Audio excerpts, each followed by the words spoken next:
C'est pour moi un grand honneur et un immense plaisir de me retrouver devant vous au nom de son Excellence Macky Sall, président de la République du Sénégal, pour procéder à l'ouverture de la réunion des experts africains sur le thème « Évaluer les pertes d'apprentissage pour s'engager dans la récupération de l'apprentissage pour les filles africaines », organisé par la Commission de l'Union africaine CFA.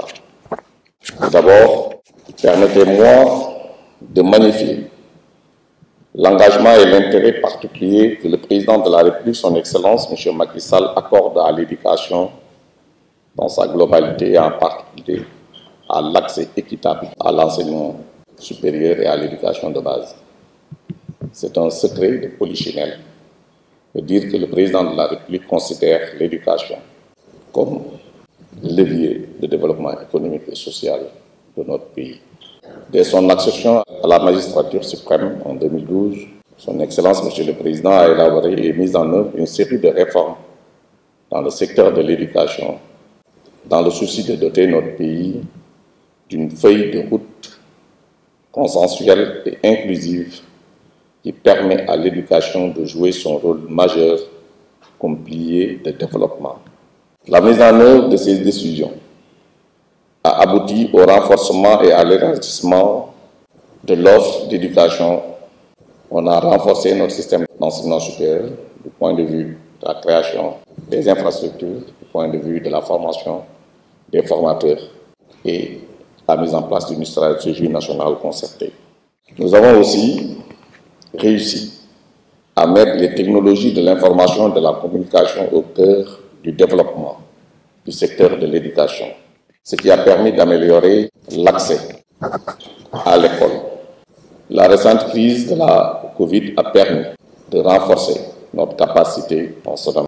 Grâce aux dispositifs mis en place, nous avons été en mesure de mettre en ligne des ressources pédagogiques dans tous les secteurs de l'éducation, ouvrant ainsi la porte à un développement de l'enseignement binodal ou enseignement hybride qui concilie l'enseignement présentiel à l'enseignement à distance. Ces différentes initiatives ont permis à aboutir à une meilleure équité en améliorant l'accès des filles à l'éducation et à l'enseignement supérieur. Dans le domaine de l'enseignement supérieur, en 2020, le nombre de filles orientées dans les établissements d'enseignement supérieur du public était supérieur à celui des garçons. On a orienté 31 041 filles contre 30 713 garçons. Ici ajoute qu'elles sont encore dominantes dans certaines filières stratégiques telles que la santé, 650 filles pour 631 garçons, l'économie et la gestion, 2770 étudiantes orientées pour 2116 garçons. En agronomie, où toujours on a eu 628 contre 616. C'est la même chose dans les secteurs de la formation des formateurs, dans le domaine des langues nouvelles, les sciences juridiques et politiques. La même tendance était observée. Naturellement, vous l'aurez constaté, et à l'instar de tous les pays du monde, des efforts devront être faits pour que les sciences et la technologie, où l'on constate de relatives faiblesses, par exemple, nous avons eu 6 288 étudiantes pour 7 390 garçons. Donc, vous comprenez bien que cette réunion d'experts est venue à son heure ici au Sénégal et nous sommes fiers d'abriter cette rencontre. En effet, dans l'économie du savoir, les ressources humaines de qualité constituent la véritable richesse d'un pays. Et la scolarisation des filles est devenue une préoccupation partagée par tout le monde. Nous devons donc former des ressources humaines capables de faire face aux défis économiques, sociaux dans nos pays, ici en Afrique. Au Sénégal, le président de la République a initié le plan Sénégal émergent, qui est un nouveau modèle de développement économique et social, élaboré en 2014. Ce programme entend consolider les avancées dans le domaine de l'éducation, en prévoyant d'offrir des possibilités équitables à tous les enfants, en prenant en compte les disparités sociales, régionales, de genre et dans la répartition des infrastructures et des personnels d'encadrement. Fin de citation.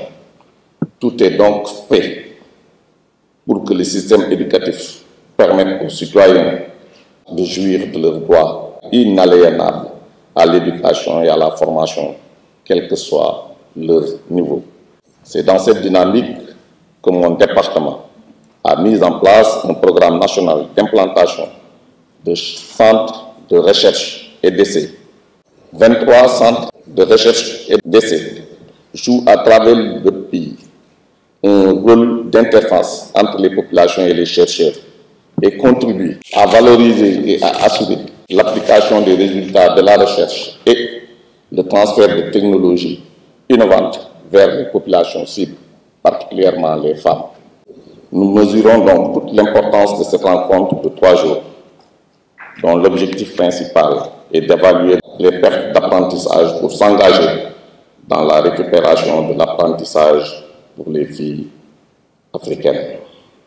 Nous n'en doutons point que la principale préoccupation est de développer une meilleure perception du problème et de réfléchir aux actions et stratégies requises pour assurer l'impact, la durabilité et le renforcement continu de l'éducation des filles et des jeunes en situation de vulnérabilité.